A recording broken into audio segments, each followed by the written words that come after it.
नमस्कार प्रिय विद्यार्थियों, योग दर्शनम यूनिट फर्स्ट कक्षा 6 में आपका स्वागत है। आज का विषय है यौगिक अभ्यास के सिद्धांत। हम समझेंगे यौगिक अभ्यास के सिद्धांत में सबसे पहले हम जानेंगे यौगिक अभ्यास का अर्थ क्या है। यौगिक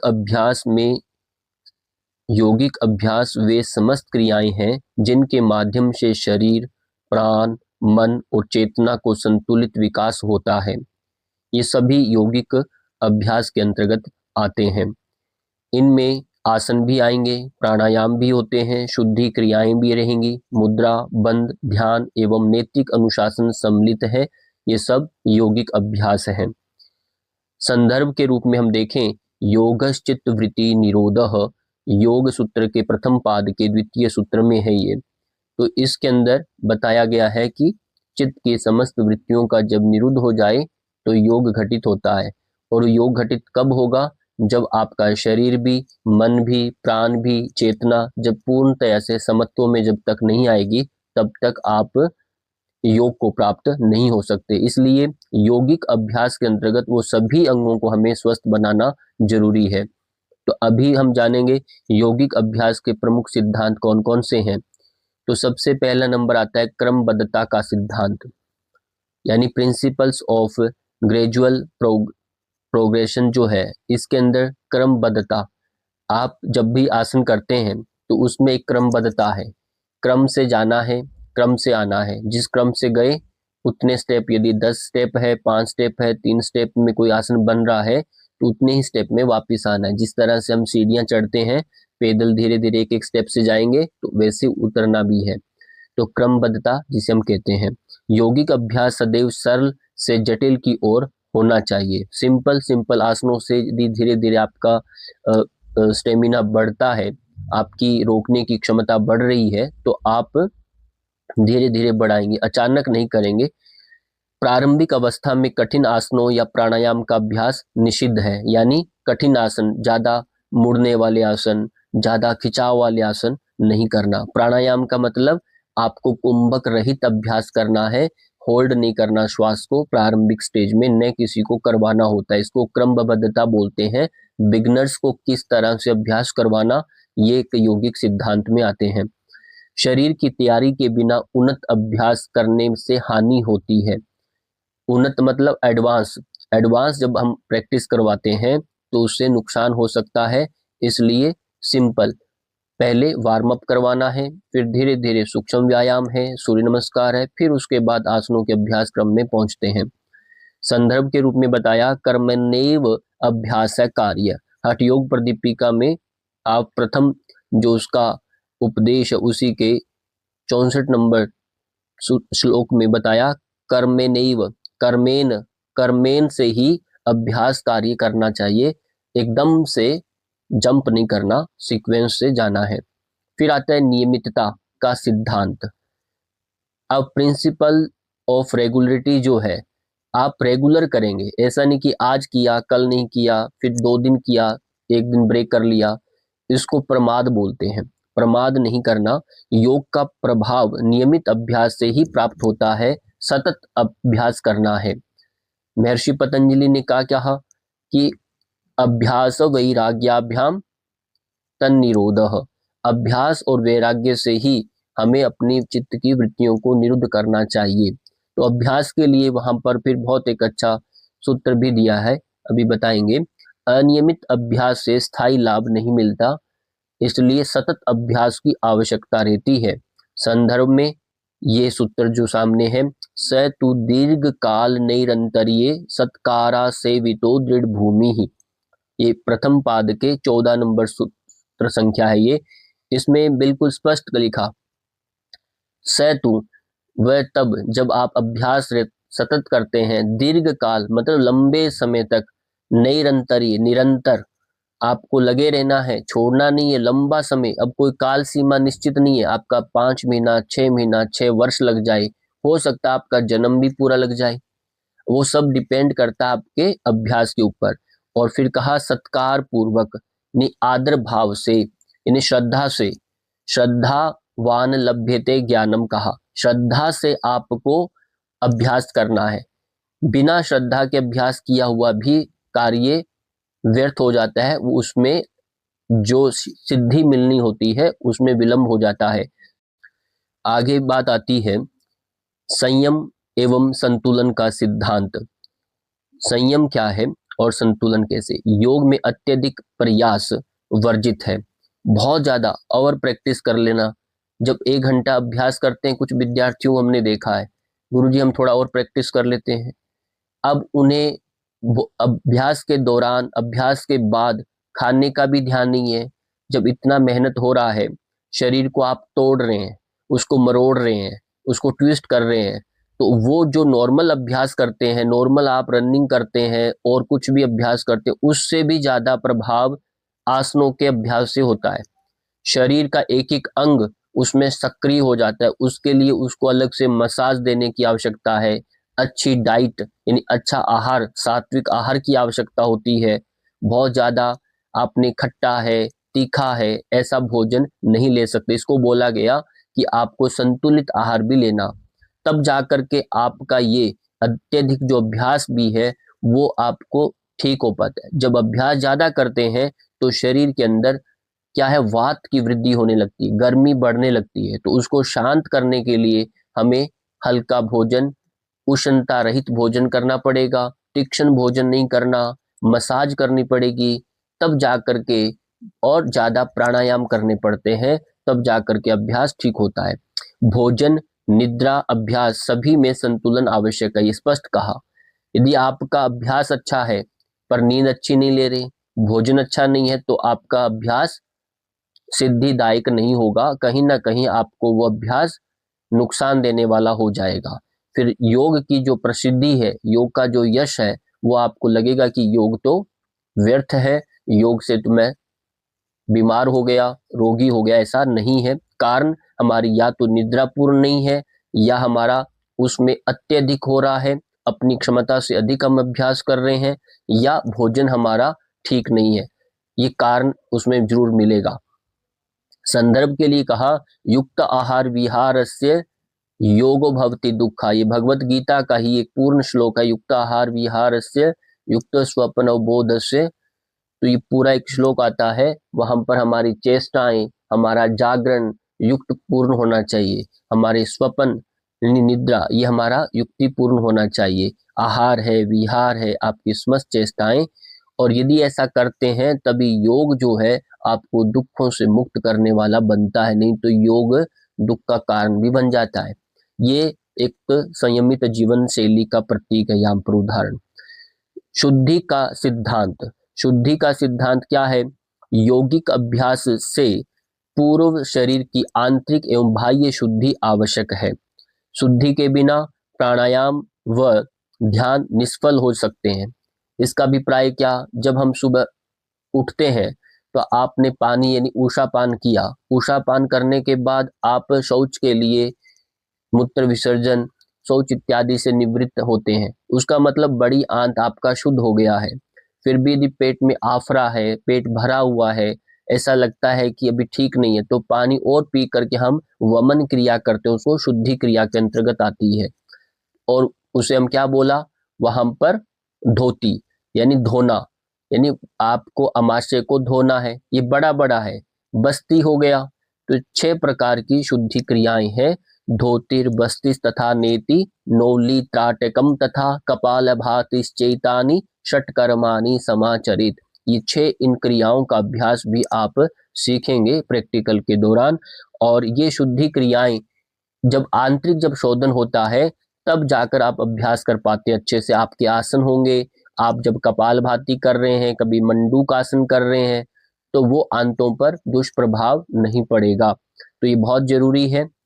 इसमें कहा शरीर शुद्धिम विना योग निष्फलः। घेरन संहिता में बताया कि बिना शरीर की शुद्धि के बिना यदि आप योग का अभ्यास करेंगे तो निष्फली हो जाएगा। उसका परिणाम शून्य होगा, बल्कि वह आपको घातक हो जाएगा, नुकसानदेह है। तो ये बात भी जरूर ध्यान रखना है। जब अभ्यास करें तो यदि अभ्यास के दौरान यदि किसी को मूत्र की इच्छा हो रही है, मूत्र त्यागने की, शौच की इच्छा हो रही है, तो यदि किसी को वॉमिटिंग हो रहा है, बहुत तेज तीव्र प्यास लग रही है, तो इन सब वेगों को आपको रोकना नहीं है, इन्हें अधारणीय वेग बोलते हैं। इन्हें आपको तुरंत उठ करके इनसे मुक्त होकर ही अभ्यास करना है। इसलिए शौच इत्यादि से निवृत्त होकर अभ्यास करें और अभ्यास के तुरंत बाद भी आप मूत्र विसर्जन जरूर किया करें, तो उससे काफी हद तक लाभ मिलता है। व्यक्तिगत भिन्नता का सिद्धांत। व्यक्तिगत भिन्नता क्या है? प्रत्येक व्यक्ति की आयु, लिंग, स्वास्थ्य, संस्कार एवं क्षमता भिन्न होती है, उसको ध्यान में रख करके अभ्यास करना है। जैसे पुरुषों की अपेक्षा महिलाओं की जो हड्डियां हैं वो थोड़ी सी लचीली भी होती है, हल्की होती है। तो अब बात करें, पुरुष यदि कठिन आसन कर रहे हैं, महिलाएं करती हैं, तो उनमें उनमें अंतर है, क्योंकि महिलाओं का लचीलापन थोड़ा ज्यादा है पुरुषों की अपेक्षा। अब यदि छोटा बच्चे में फ्लेक्सिबिलिटी ज्यादा है, यदि जैसे जैसे आयु बढ़ती है तो हमारी फ्लेक्सिबिलिटी, लचीलापन भी धीरे धीरे कम होने लगता है। तो इन सब का ध्यान रखना है, आयु का और अपने शरीर के स्ट्रक्चर का, यानी आपका शरीर की जो एक स्थिति कैसी है उसको भी ध्यान रखना है। यदि पहले से पाँव में फ्रैक्चर है, कभी हाथ टूटा हुआ है, प्लास्टर हुआ है पहले, अब हाथ की एक लाइनमेंट जो है वो थोड़ा सा टेढ़ापन है, तो आप जब सूर्य नमस्कार करते हैं, कुछ अभ्यास करते हैं, या पाँव में रोड डला हुआ है, घुटनों में कुछ नी प्लेसमेंट है, हिप्स में ज्वाइंट में कुछ दिक्कत है, तो इन सब स्थितियों में भी बड़ी सावधानी रखनी पड़ती है। इसलिए कहा व्यक्तिगत भिन्नता का सिद्धांत आपके काम करता है। एक ही अभ्यास सभी के लिए समान रूप से उपयुक्त नहीं होता। ऐसा नहीं है कि सभी के लिए शीर्षासन जरूरी है, शीर्षासन तो आसनों का राजा है, बहुत अच्छा है, करना चाहिए, पर ऐसा नहीं है। यदि किसी को उच्च रक्तचाप है तो नहीं कर सकता, आयु का भी इसमें ध्यान रखा जाता है। इसलिए सभी आसनों में कोई दोष नहीं है, पर आसन जो करने वाला है वह उस स्थिति के लिए ठीक है क्या, वह उसके लिए लायक है क्या।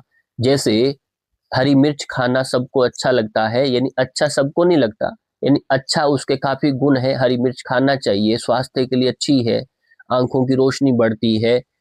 तो अब पर किसी को मिर्ची बहुत अच्छी नहीं लगती, कोई हरी मिर्च खाता है तो उसको लूज मोशन हो जाता है। मान लीजिए मीठा अच्छा है, पर किसी को शुगर है तो मीठा खाना उसके लिए विष का काम करेगा। पर मीठे में दोष नहीं है, मिर्ची में दोष नहीं है। दोष कहाँ आ रहा है? आपकी प्रकृति में, आपका शरीर उसको इस तरह से वो सिद्धांत वहां पर काम करता है।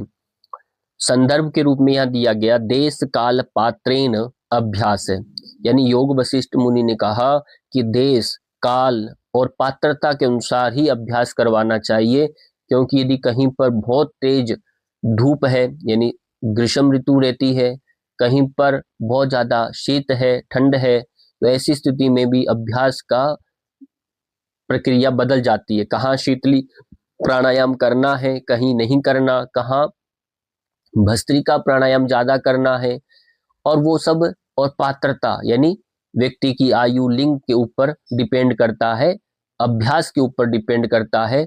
इस तरह से तीनों बातें ध्यान रखनी, देश काल पात्रेण अभ्यास। तो इस सूत्र को आप याद रखेंगे। फिर कहा श्वास प्रश्वास समन्वय का सिद्धांत। तो हमारा जो प्रिंसिपल्स ऑफ ब्रीदिंग अवेयरनेस की बात हो रही है, यदि आप कोई भी अभ्यास करते हैं, ये आसनों का अभ्यास श्वास प्रश्वास के साथ समन्वय में होना चाहिए। यानी आप हाथ ऊपर कर रहे हैं, कभी नीचे ला रहे हैं, पर आपको ये समझ नहीं है कि हाथ ऊपर करते हुए हमारा श्वास लेना है, हाथ जब नीचे अपनी सहज अवस्था में आएंगे, जहां वो सामान्यतः श्वास हाथ रहते हैं, तो उसमें श्वास छोड़ना है। ये शरीर का सिद्धांत एक बार ध्यान रखनी है। शरीर जैसे हम खड़े हैं, हाथ आपकी नॉर्मली कहाँ रहते हैं? साइड में नीचे रहते हैं, लटके हुए रहते हैं। अब यदि हाथ को मैंने साइड से ऊपर लेके जाना है, यानी अपनी स्थिति से यदि कोई भी शरीर का अंग स्वतः ही दूर जाएगा, तो उसमें श्वास लेना है, इस बात का ध्यान रखना है। जब यदि शरीर छोटा होता है, सिकुड़ता है, नजदीक जाता है, धरती के नजदीक जा रहा है, तो उसमें श्वास छोड़ना है, लेना नहीं है। तो ये सब एक सिद्धांत, मूल प्रिंसिपल काम करता है, और अंतिम अवस्था में श्वास की गति सहजता से रोक के रखनी है, रोक सकते हैं तो, नहीं तो सामान्य श्वास लेना छोड़ना होता है। इससे प्राण प्रवाह संतुलित होता है आपका, जब श्वास लेने पर छोड़ने पर ध्यान देते हैं और मन भी साथ जुड़ा रहता है तो आपका ज्यादा लाभ मिलता है। आसन का प्रभाव 100 गुना 1000 गुना बढ़ जाता है। फिर उदाहरण के रूप में दिया प्राणे स्थिते मन स्थितम, यानी हठ योग प्रदीपिका में चतुर्थ उपदेश में स्पष्ट लिखा है कि प्राणे स्थिते, प्राण में स्थिते, मन स्थितम, और मन, क्योंकि प्राण और मन का बड़ा एक घनिष्ठ संबंध है। जब व्यक्ति का प्राण तीव्र होता है, तेज गति से चलता है, तो मन भी विचलित होता है। जब मन स्थिर है तो प्राण भी स्थिर है। इसलिए मन को कंट्रोल करना है तो शास्त्रों में ऋषि मुनियों ने कहा कि अपने प्राण पर अंकुश करें, दीर्घ प्राणायाम का अभ्यास करें, दीर्घ सूक्ष्म का अभ्यास करें, तो प्राण जितना स्थिर होगा मन स्वतः ही स्थिर होने लगेगा। सजगता, सजगता का सिद्धांत जो है, ये यौगिक अभ्यास केवल शारीरिक नहीं बल्कि मानसिक जागरूकता का अभ्यास है। जब हम सजग होते हैं, क्योंकि योग जो है ये मन पर काम करता है, शरीर पर काम नहीं करता, ये बात ध्यान रखिए। योग का जो कार्य है वो योगेन चित्तस्य, योग जो है चित्त पर काम करता है। शरीर तो अपने आप ठीक हो जाता है, वह तो बाहर का बाह्य प्रोडक्ट में आ गया, पर काम किस पर कर रहा है, ये आपके मन पर कर रहा है, चित्त पर काम करता है। इसलिए कहा जब यौगिक अभ्यास केवल शारीरिक फिजिकल नहीं है बल्कि मानसिक जागरूकता का अभ्यास है ये, तो मन पर अवेयरनेस बहुत रखनी है। जब अभ्यास करें तो मन को साथ प्राण को जोड़िए। यांत्रिक अभ्यास योग नहीं कहलाता। यांत्रिक मीन्स यदि आप कोई मशीन से अभ्यास कर रहे हैं तो वह आपका अभ्यास योग नहीं है, वो एक फिजिकल एक्सरसाइज कहलाएगा। जब आप आंखें बंद करके सहजता से आसनों का जो अभ्यास की जो सूत्र दिए गए, महर्षि पतंजलि ने कहा स्थिरम सुखम आसनम, जब स्थिरता से सुख पूर्वकता से जब अभ्यास करते हैं उस स्थिति में जब आप प्राप्त होते हैं, और फिर प्रयतन शैथिल्य अनंत समापत्तिभ्याम, और प्रयतन शिथिल हो जाए और अनंत यानी इष्टतम में जब आपका ध्यान एकाग्र हो जाए, तो ऐसी स्थिति आप सजगता है, यानी किसमें, अपने लक्ष्य के प्रति वो सजगता बनना ही योग है। तो वहां अवेयरनेस है। संदर्भ के लिए कहा अभ्यास वैराग्याभ्याम तन निरोधः, यानी अभ्यास और वैराग्य से ही योग सिद्ध होता है। हमारी चित्त की जो वृत्तियां हैं वो अवरुद्ध होने लगती हैं। केवल अभ्यास करते रहें पर आपने वैराग्य का अभ्यास नहीं किया। वैराग्य का मीन्स अवेयरनेस, आपका मन अन्य स्थान से हटाकर, अन्य विषयों से हटा करके अपने पर लगाने का नाम वैराग्य है। अपने पर केंद्रित करना सजगता कहलाता है। फुल अवेयरनेस, माइंडफुलनेस है ये। फिर और आता है अहिंसा एवं सुरक्षा का सिद्धांत। अब अभ्यास के दौरान दर्द, तनाव या हिंसा से बचना चाहिए। अब ये क्या है, हम बहुत ज्यादा एफर्ट लगाते हैं अभ्यास करते वक्त, तनाव, हिंसा, किसी को खींच कर रहे हैं, तो ऐसा नहीं करना। यदि आप बाहर से भी किसी को ऐसा करते हैं या खुद अपने शरीर के साथ ऐसा करते हैं तो वो एक सिद्धांत वहां काम नहीं करता। और योग चिकित्सकीय प्रणाली है, प्रदर्शन कला नहीं है। कई बार हम बहुत खींचातानी करते हैं कहीं अच्छा दिखाने के चक्कर में, ऐसा नहीं। योग एक चिकित्सकीय प्रणाली तो है पर प्रदर्शन कला नहीं है। इसलिए हमें से एक चिकित्सा, चिकित्सा किसकी, मन की चिकित्सा। शरीर की चिकित्सा तो अपने आप हो जाती है, पर आज का जो युग है, आज के समय में हम बात करें, योग को केवल चिकित्सा दृष्टि यानी फिजिकल चिकित्सा की दृष्टि से ज्यादा लिया जाता है, और मन से जो जुड़े रोग हैं, असाध्य रोग हैं, उनको ठीक करने के लिए योग को लिया जाता है। पर मुख्यतः मूल केंद्र किसका, इसका चिकित्सा में, यानी चित्त का ये चिकित्सा करता है, उसको ये स्वस्थ बनाने का कार्य करता है।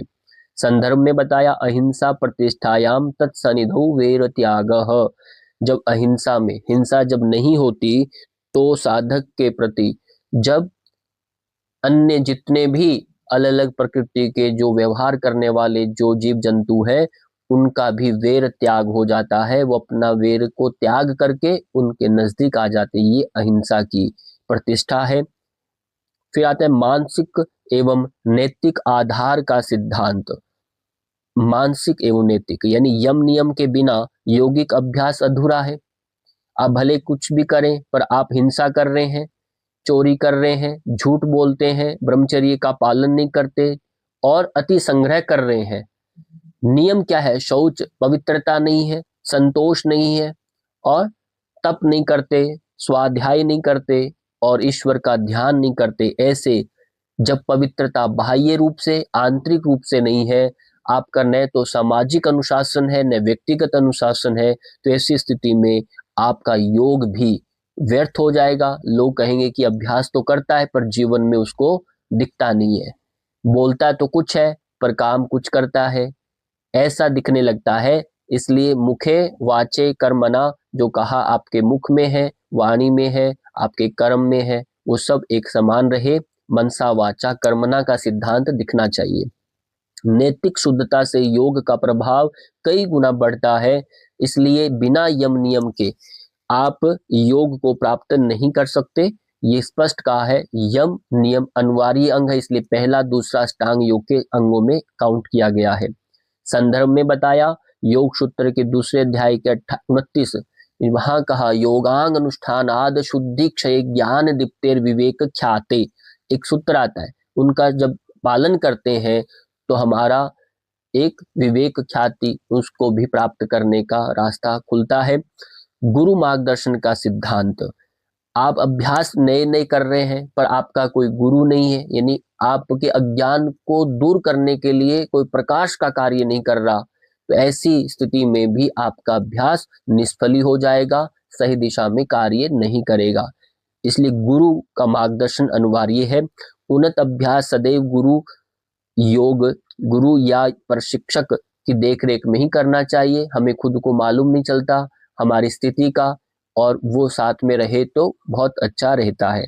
जैसे हमको साइकिल चलाना सीखते हैं, गाड़ी चलाना सीखते हैं, तो एक साथ में आपके शुभ चिंतक माता पिता साथ होते हैं, या गुरु है आप प्रशिक्षक देने वाले, तो आप भले गाड़ी खुद चलाते हैं पर साथ में रहते हैं, वो आपको निर्देश करते हैं, दाएं बाएं मोड़ने के लिए बोलते हैं, गिरते हैं तो वो आपको सहारा देते हैं, तो उसको बोलते हैं मार्गदर्शन का सिद्धांत। बहुत जरूरी है। स्वयं प्रयोग हानिकारक हो सकता है। अकेले खुद गलती से हम कई बार देखा है बचपन में, हम अपने बिना कहीं गाड़ी को लेके चल पड़े तो हमें कहीं ना कहीं चोट लगती है, गिरते हैं। तो इसलिए मॉनिटरिंग में ध्यान से भी हम करते हैं तो निश्चित रूप से लाभ होता है, हानि का जो एक भय होता है वो थोड़ा कम होता है। संदर्भ के लिए बताया गुरु उपदेशतः योग सिद्ध्यति, गुरु उपदेश से योग सिद्ध होता है। निष्कर्ष क्या निकलता है? यौगिक अभ्यास के सिद्धांत ये स्पष्ट करते हैं कि योग केवल आसन व प्राणायाम नहीं बल्कि शारीरिक, मानसिक, नैतिक और आध्यात्मिक अनुशासन की समन्वित प्रक्रिया है। तो हमें इसको ये पीजी डिप्लोमा स्तर पर इन सिद्धांतों की समझ योग प्रशिक्षण, योग चिकित्सा एवं अनुसंधान के लिए अत्यंत आवश्यक मानी गई है। इसलिए हमें इन सब का पालन करना चाहिए। और प्रमुख संदर्भ ग्रंथ हैं जिन्हें आपको याद रखना है, जैसे पतंजलि योग सूत्र जो अभी आपने सुना पढ़ा, ये कहाँ से लिए गए हैं संदर्भ, उसके बारे में। स्वामी स्वात्माराम जी के द्वारा रचित ग्रंथ है हठ योग प्रदीपिका, घेरंड मुनि के द्वारा रचित है घेरंड संहिता, और श्री कृष्ण द्वारा रचित जो है भगवत गीता का उपदेश, भले हमने व्यास जी ने रचित किया है। स्वामी कुमल्यानंद जी का आसन और प्राणायाम के जो सिद्धांत है, सत्यानंद सरस्वती जी के आसन प्राणायाम मुद्रा के बंद के बारे में है। तो एक प्रमुख सिद्धांत इनसे हमारे लिए गए हैं। इसी के साथ आप सबका बहुत बहुत धन्यवाद। नमस्कार।